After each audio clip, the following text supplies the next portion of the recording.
The rhythmic swish of the mop blended with the cold white glow of the fluorescent lights in the quiet lobby of Helix Technologies headquarters. It was close to midnight. Nearly all the office staff, those who usually passed her by as if she were invisible, had already gone home. Only Melanie Parker remained, a petite woman in a faded gray moule janitorial uniform, quietly finishing her night shift. This was the only time she felt like she could breathe.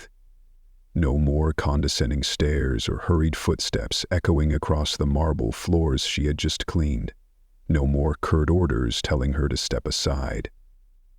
But tonight, her thoughts weren't on scuff marks or cleaning fluid. They were consumed by the wrinkled letter stuffed into her pocket.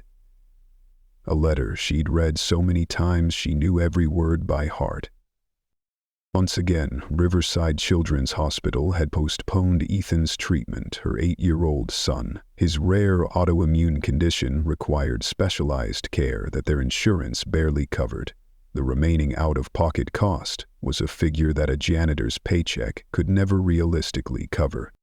Just 2 more paychecks, she whispered to herself, gripping the mop handle tighter. Just 2 more and I can at least get him in for the initial tests.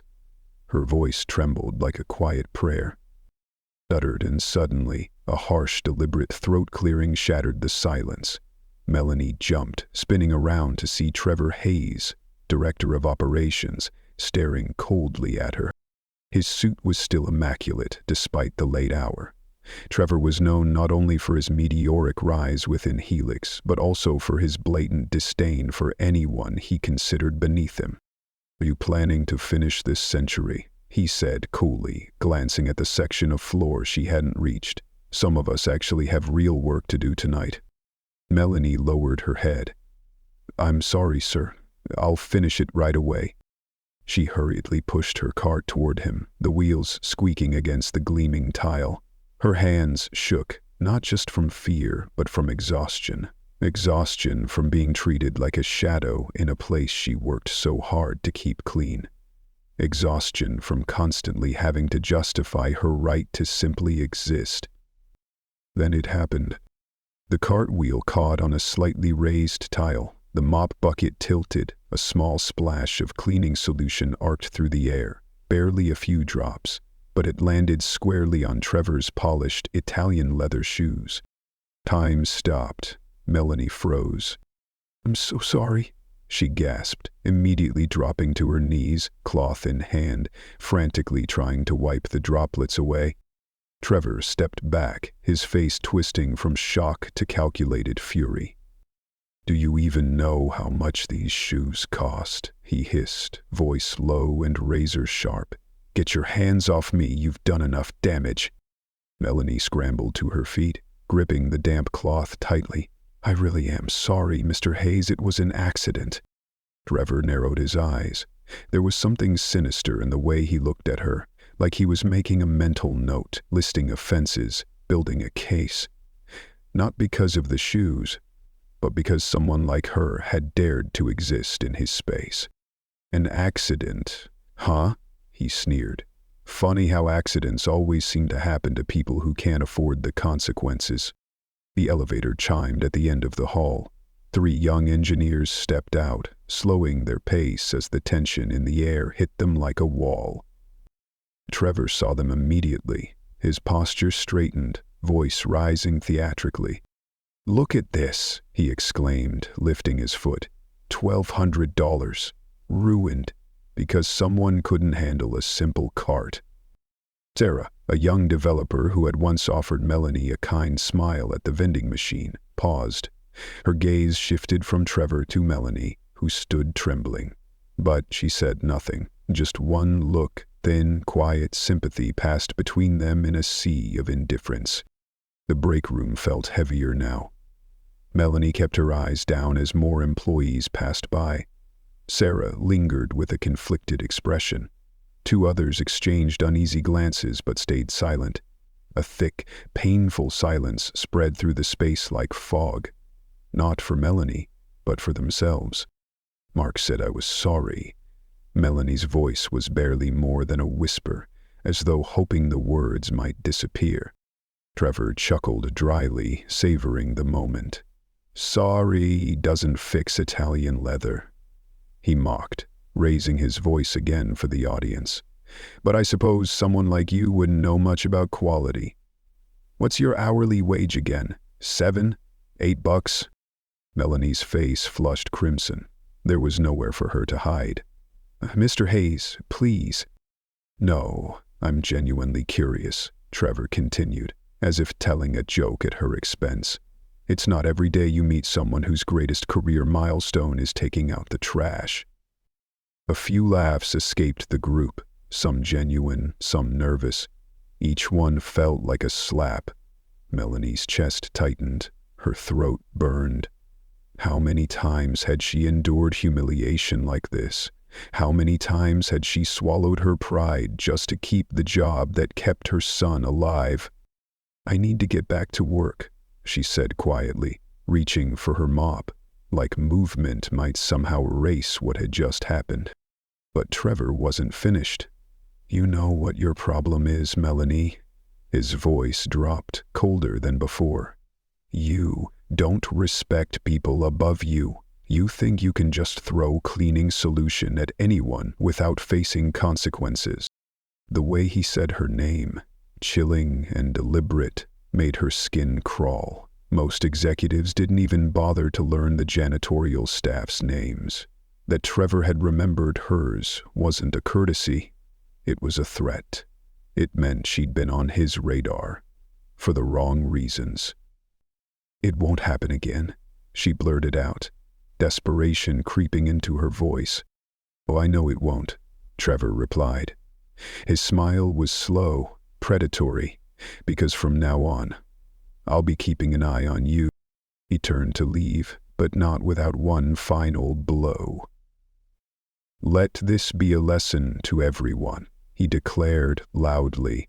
"At Helix we have standards. Even the lowest position requires basic competence." The wet squelch of his ruined shoe echoed as he walked away, the sound lingering long after he had vanished. In that moment, Melanie didn't just feel humiliated, she felt branded, targeted, like he had carved her name onto a list of people to crush, not for the accident, but because he needed an example. And she, single mother, janitor, invisible, was the easiest one to break. People slowly drifted back to their routines. Some shot her apologetic glances. Others couldn't meet her eyes. Only Sarah stayed behind. "He's always been like that," she said quietly, "but that was too far." Melanie gave a small nod. Her voice wouldn't come. She was too tired, too drained. But she managed one word. "Thanks." Even if it was small, even if it changed nothing, it meant someone still saw her as a person. Trevor Hayes wasn't the kind of man who forgave easily. She knew that, and he wasn't going to forget what happened. After Sarah left, Melanie leaned against her cleaning cart and allowed herself 10 seconds to fall apart. 10 seconds to let the fear swell up, the rage explode, the unspeakable emotions escape in shaky breaths. Then, as always, she wiped her tears, gripped the handle tightly, and moved forward. The floors weren't going to clean themselves, and Ethan's medication wasn't going to pay for itself, either. 3 days passed without a single sighting of Trevor. Melanie began to hope maybe he'd forgotten. Maybe the whole thing had been swept away in the never-ending tide of corporate urgency. She came in early, stayed late, and did her job with flawless precision. She drifted through the halls like a ghost, unseen and unbothered. In the cafeteria at lunchtime, conversations buzzed about projects, deadlines, and weekend plans. Melanie kept to herself in a corner, methodically wiping tables, listening to a life she only existed on the outskirts of. Then the sharp clang of a fork against a glass rang out, slicing through the chatter like a siren. Voices died. At the center of the cafeteria stood Trevor Hayes, his expression unreadable, and every eye turned to him again. With the arrogant confidence of someone who expected to be obeyed, Trevor stepped forward like a man taking center stage. People turned toward him as his voice echoed through the space. "Ladies and gentlemen of Helix Technologies," he began smoothly, like he was delivering a special gift. "Today, I'd like to offer a small challenge." Melanie focused on scrubbing a final stubborn stain, silently praying to blend into the background. But Trevor's eyes had found her from the start. The crooked smirk on his face said it all. This wasn't a random game. It was a hunt, and she was the prey. "As many of you know," Trevor continued, gaze still locked on Melanie, "our company proudly supports charitable initiatives, and today I find myself feeling especially generous. I'm offering $500, 0 cents cash, for anyone willing to let me shave their head. Right here, right now." Laughter rippled through the room, half nervous, half amused, but no one moved. No one stepped forward. "Think about it," Trevor coaxed, his tone like a game show host. 10 minutes, a few months of wearing hats, and you walk away $500 richer. Sounds like a deal to me. He made a show of scanning the room, but it was all for theatrics. His target had been decided from the beginning. "No takers? Really? I figured someone might need the cash," he said slowly, then stopped. Right at Melanie. "What about you, Melanie?" he asked, his voice suddenly low, almost intimate in its cruelty. "You could use the money, couldn't you? $500 could make a real difference for someone in your situation." The room went silent. Half-eaten lunches were abandoned. Conversations froze. All eyes turned to the woman holding the cleaning cloth. Time seemed to freeze, while shame moved freely through the room like a living thing. Melanie stood still, chest rising and falling. It felt like an invisible cage had closed around her. Clear, silent, and impossible to escape. "I'm working, Mr. Hayes," she said quietly, her voice steady despite the heat in her face. Trevor laughed, louder this time, as though she had said something ridiculous. "I'm sure your supervisor will understand," he replied mockingly. "It's for charity, after all." He pulled a thick envelope from his blazer and tapped it against his palm. "Cash, tax-free. All you have to do is sit in this chair." A chair had already been dragged to the center of the room, like everything had been staged ahead of time. From his other pocket, Trevor pulled out electric clippers, holding them up like a prop in a cruel comedy act. "I'm not interested," Melanie said, turning her back to him and continuing to clean. But she could feel the stares pierce through her like needles. Shame rose like a flood, hot, suffocating, and overwhelming.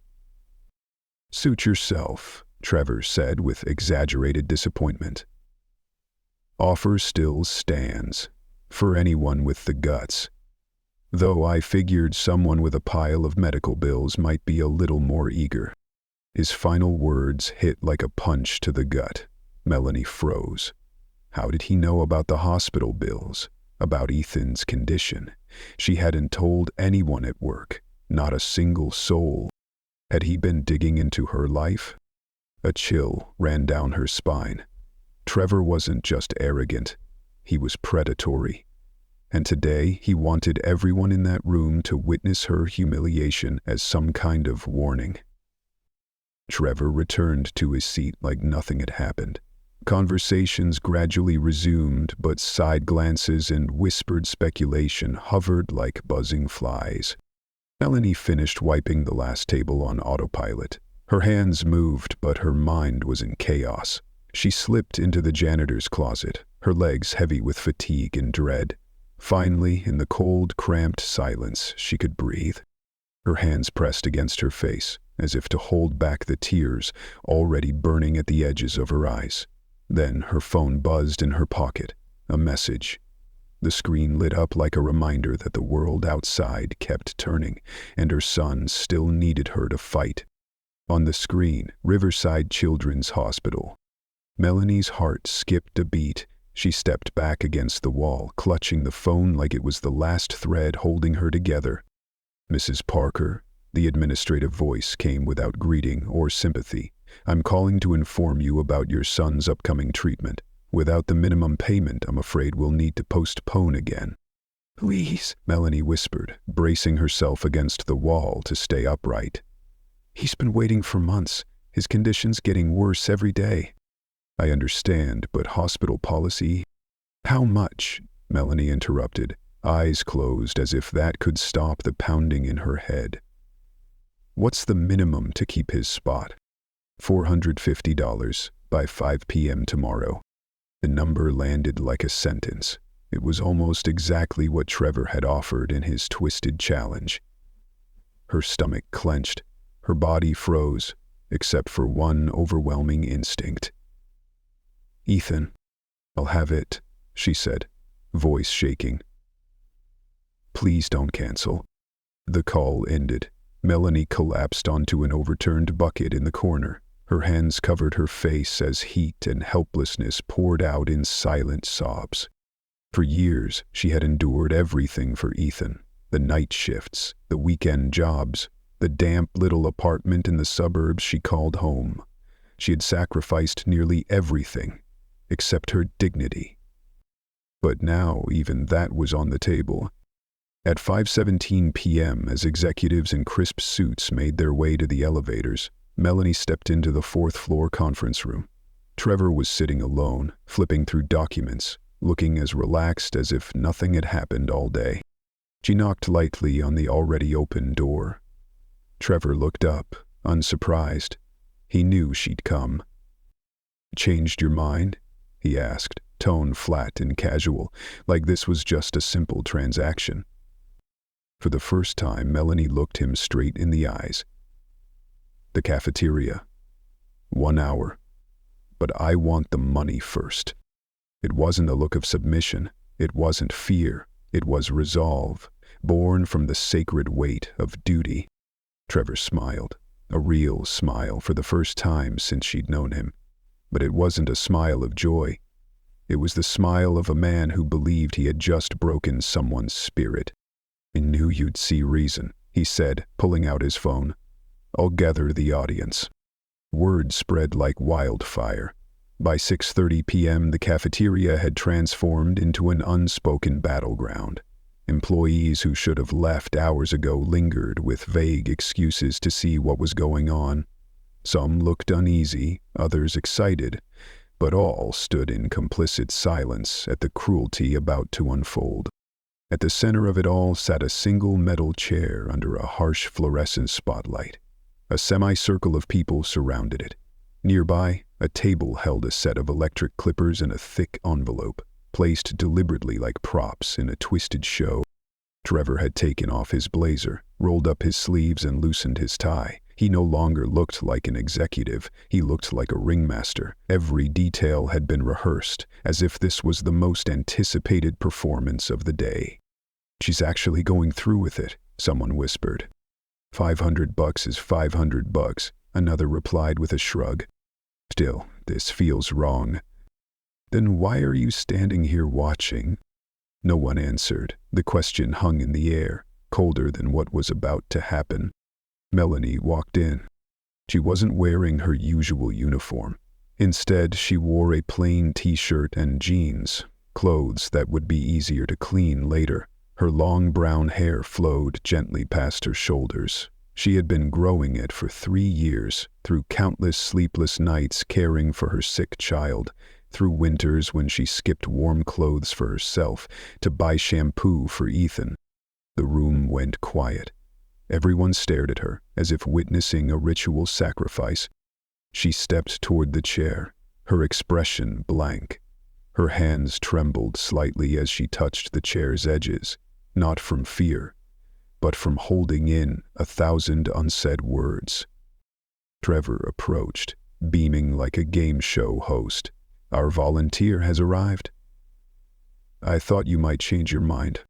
The money first, Melanie said softly but firmly. Of course. Trevor lifted the envelope, fanning out the bills like a magician. Feel free to count it. Melanie glanced through it quickly. The exact amount, no more, no less. She folded it and tucked it deep into her pocket.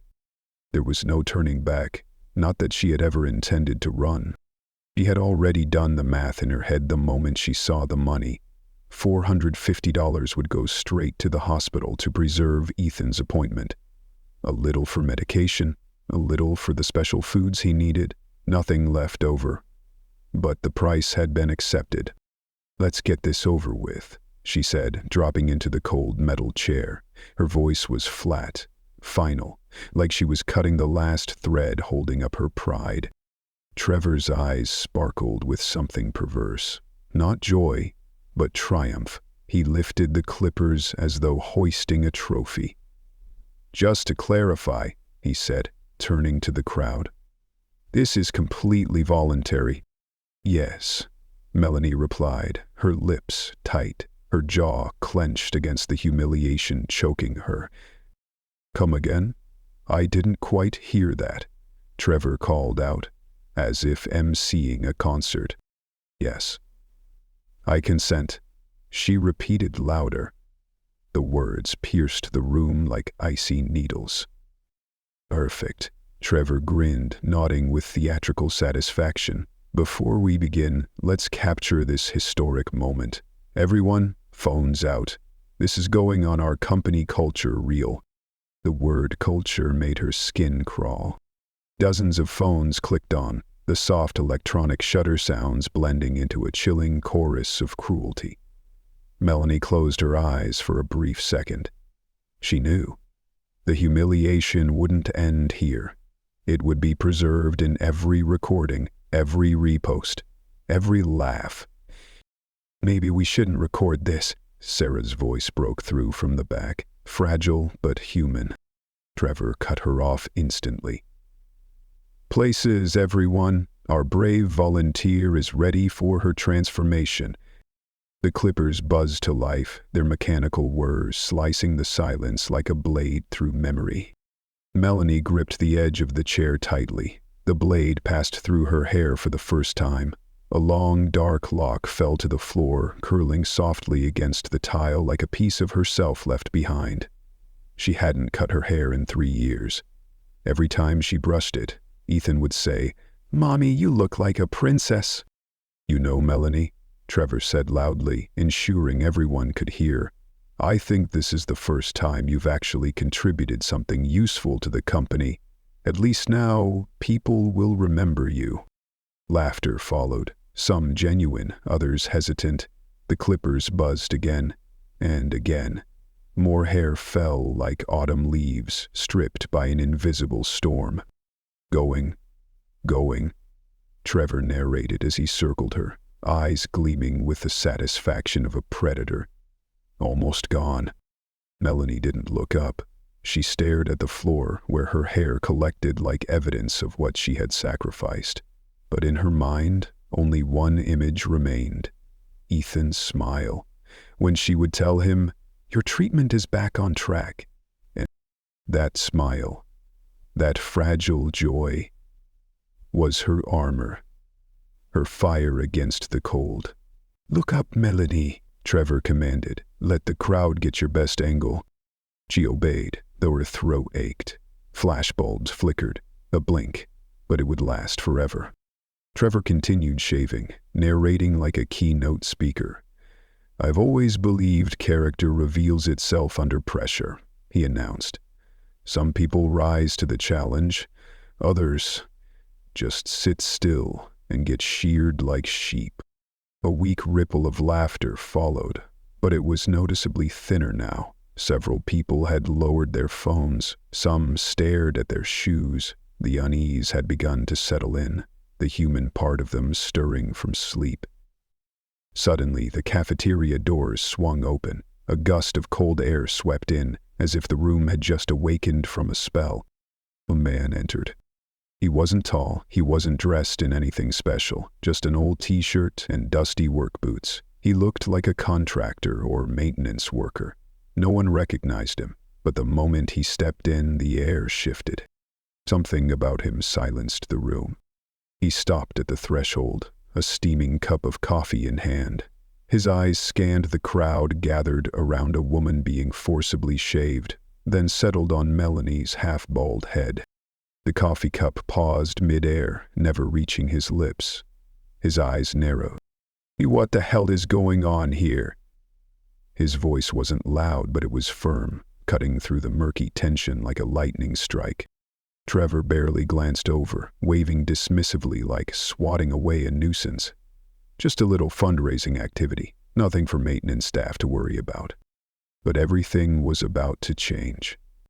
The man stepped fully into the room. The door shut behind him with a soft click, sealing off the noise from outside and funneling all attention to the center of the room, where Melanie still sat motionless. His eyes never left her, and as the light illuminated his face, a flicker of emotions played across his features: recognition, disbelief, then a cold, controlled fury that carved his ordinary appearance into something sharp as stone. "Turn that thing off," he said. His tone was calm but commanding. Trevor lowered the clippers slightly but didn't switch them off. "I'm sorry, have we met? I'm in the middle of something here," he replied, voice dripping with condescension, the familiar tone of someone used to belittling others. He said, "Turn it off." This time the man's voice didn't rise, but his gaze made the air feel heavier. A few people in the crowd began shifting uncomfortably. Some lowered their phones. Trevor rolled his eyes and turned to the onlookers with a smirk. "Looks like maintenance is getting bold these days." He raised the clippers again, but the man calmly set his coffee on a nearby table and said clearly and deliberately, "I'm not maintenance. I'm Eli Dawson." The effect was instant, like a soundless explosion. For a moment, the room was frozen in eerie silence. Then murmurs began rippling through the crowd like waves. "Willie Dawson? No way." "The investor? I thought he was just some boardroom legend." Trevor froze in place. The clippers still hummed uselessly in his hand, the sound hollow in the stunned silence. "Mr. Dawson, we didn't know you were coming. The executive floor. It's been threat." "Turn off the clippers, Mr. Hayes," Eli said again, his voice now steely and sharp. Trevor didn't argue. He switched off the clippers. The final mechanical buzz died away, replaced by a silence that seemed to plunge the room into freefall. Melanie remained still. She didn't speak. She didn't move. But even with half her hair gone, her face was composed. Not broken. In the hush, she looked stronger than anyone in the room. Eli walked toward her, eyes never leaving hers, but there was something in his gaze beyond anger, a deep buried connection, a long-forgotten memory surfacing at last. "Melanie Parker," he said softly. "It's really you?" Melanie looked up, her eyes still dazed from everything unfolding. She studied his face, trying to place a familiar thread. "I'm sorry, do I know you?" "Mill Creek, Pennsylvania, 15 years ago." His voice was gentle but steady, like a key turning in a lock she hadn't touched in years. Melanie's eyes widened. Memories long buried broke through. An old porch under a fading sky, a rebellious girl with blue hair, a lanky teenager with skinned knees, always running after his older sister. "You're Sarah's little brother?" she whispered. He nodded. "Quite a change without the blue hair, huh?" She let out a soft laugh, even as tears welled in her eyes. "And you look pretty good without the braces." In that moment, amid the humiliation and silent spectators, something sacred unfolded. A bridge formed between two lives that had once crossed in chaos, now reuniting under impossible odds.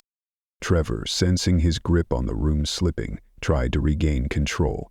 "Mr. Dawson, I assure you this was all in good fun. A charity event," Ms. Parker volunteered, "isn't that right?" Eli raised a hand. No need to pressure her. Then he turned to the room, voice firm and clear. "I've been undercover for the past 3 weeks. I've walked through every department, observing how management behaves when no one's watching. His gaze swept across the room, pausing on the phone still held aloft. "I've seen things that worry me, but nothing has angered me like what I saw here today." He shrugged off his coat and gently draped it over Melanie's shoulders, shielding her half-shaved head and the invisible chill from the room's collective gaze. 15 years ago, Eli continued, locking eyes with Trevor, I was a scrawny 16-year-old with a sister who had a bad habit of dating the wrong guys. Sarah's boyfriend back then became controlling, then verbally abusive, and finally violent, he said, his voice even but piercing. One night, he cornered her behind the convenience store where she worked the night shift. He was drunk, angry, and bigger than she was. No one stepped in, not a soul. He turned toward Melanie, his voice softening. No one, except a 17-year-old girl with electric blue hair who didn't even know my sister. She stepped out of the shadows. She stood between him and Sarah. The cafeteria was silent. No one moved. No phones, no clippers. Only the low hum of fluorescent lights, and Eli's voice echoing like a wake-up call to the soul. He took the punch meant for someone else, went down hard, bleeding, but it gave Sarah enough time to run and get help. Melanie instinctively touched the faint scar above her left eyebrow, a mark faded by time but never truly gone. I never got to thank you, Eli said, facing her again. By the time I got to the hospital, you'd already been discharged. We didn't even know your last name. Trevor, sensing control slipping through his fingers, jumped in. A touching story, Mr. Dawson. Truly remarkable coincidence. If I had known. You were too busy filming her humiliation, Eli snapped, his voice now a blade. If you'd spent half as much time protecting someone's dignity as you do maintaining your own ego, we wouldn't be here right now. The room fell into complete silence. Not a single person dared meet his eyes. For the past 3 weeks, I've quietly observed how this company operates. I've seen the class divides, the way support and janitorial staff are disregarded. But you, Trevor Hayes, you've gone far beyond anything I could have imagined. Eli turned to face the crowd, many of whom had already tucked their phones away, avoiding his gaze like one avoids a mirror that reflects their own shame. This woman, he said, gesturing toward Melanie, showed more courage as a teenager than most of the adults in this room have shown today.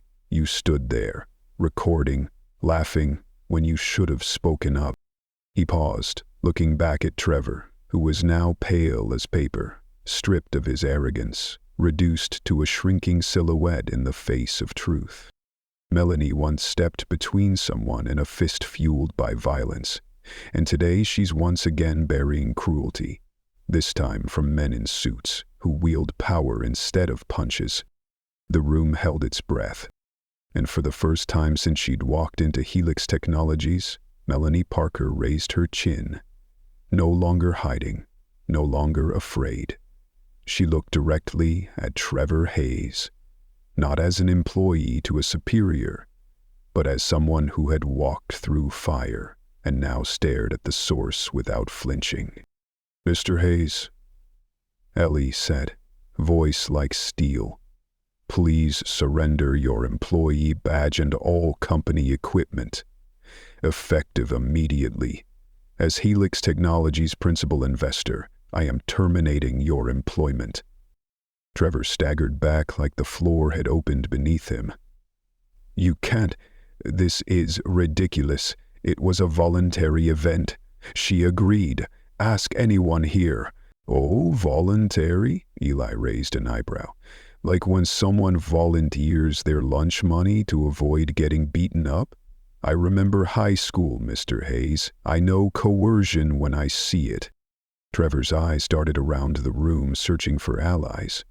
Those who had laughed, cheered, filmed. But every gaze now turned away. Those who had once supported him were now silent, like statues trying not to be seen. And everyone present today, Eli continued, addressing the crowd, will submit their phones to HR before leaving the building. Every recording of this event is to be permanently deleted." He paused. No shouting, no threats, just truth. "Additionally, each of you will receive a scheduled mandatory meeting with the Internal Ethics and Compliance Department to examine your role in today's incident." A few murmurs began to rise, but they quickly died when Eli raised his hand. No one dared protest. In that space between silence, sterile white light, and downcast eyes, Melanie felt something she hadn't in a long time. Worth. "If this seems inconvenient to you," Eli said, voice crisp and unwavering, "imagine the inconvenience Ms. Parker just endured." He gestured toward Melanie, still seated in the center of the room. Her hair half gone, her face eerily calm, while those around her were unraveling. "Imagine how it feels to be humiliated for the entertainment of others, while your colleagues record it to make sure the moment lasts forever." The air thickened with unspoken guilt. A few employees began inching toward the door, trying to escape the silent judgment that hung heavy in the room. "No one leaves," Eli ordered, firm and final. "Not until this is addressed." He turned to Melanie, his tone softening. "Miss Parker, may I help you up?" She nodded faintly. He assisted her with both hands, gently, as if she might shatter under the weight of it all. The oversized coat still draped across her shoulders shielded her from the lingering stares like a cloak of dignity. "Security will escort Mr. Hayes to gather his belongings," Eli continued, just as two security guards arrived at the cafeteria doors, clearly summoned when the situation began to escalate. "As for everyone else," Eli said, surveying the room, "please line up to submit your devices to Amelia from HR. She's on her way." Trevor, cornered and flailing, tried to make one last defense. "This is outrageous. You can't fire me over a team-building activity. It was just harmless fun." "The legal department," Eli interrupted, voice cold as ice, "is preparing a complete settlement package for Ms. Parker. It includes full compensation, a formal recognition of workplace harassment, and a confidentiality agreement. To protect her, not the company." He turned to Melanie, his tone gentler. "Of course, the choice is yours. If you prefer to pursue legal action publicly, Helix will accept full responsibility and provide all necessary evidence." Melanie didn't speak right away, but her eyes shimmered, not with pain but with astonishment. In her entire life, no one had ever stood up for her like this. Trevor, unable to keep his composure, burst out, "She's just a janitor. You're choosing a janitor over a senior executive?" "She's a human being," Eli said quietly but with precision. "Something you seem to have forgotten. And yes, I value her dignity more than I value your title." He nodded to the guards. "Please escort Mr. Hayes from the building." Trevor was led out, still mumbling in protest, but no one listened anymore. The people who had once laughed at his jokes now stared at the floor, inching away from the shadow of his collapse. Eli guided Melanie out of the cafeteria. They stopped at a quiet corner where the lighting was softer, where the eyes of the crowd couldn't reach them. "I'm sorry this happened to you," Eli said, his voice now low and personal. "And I'm even sorrier that it took me walking in for it to finally stop." Melanie adjusted the coat around her shoulders. "I agreed to it," she murmured, eyes on the floor. "For the money. My son needs treatment." Eli hesitated. "You have a child?" She nodded. "Ethan. He's 8. Autoimmune disease. The hospital was about to cancel his appointment because I couldn't pay." Her hand brushed the envelope in her pocket. A reminder of why she'd endured everything. Eli didn't speak right away, but his eyes filled with something raw, admiration, grief, respect, as if he were seeing a reflection of himself in a world that tests the kind-hearted more than anyone else. "For your son," he said slowly, "you accepted what most people can't even bear to witness, and you're still standing. Parents,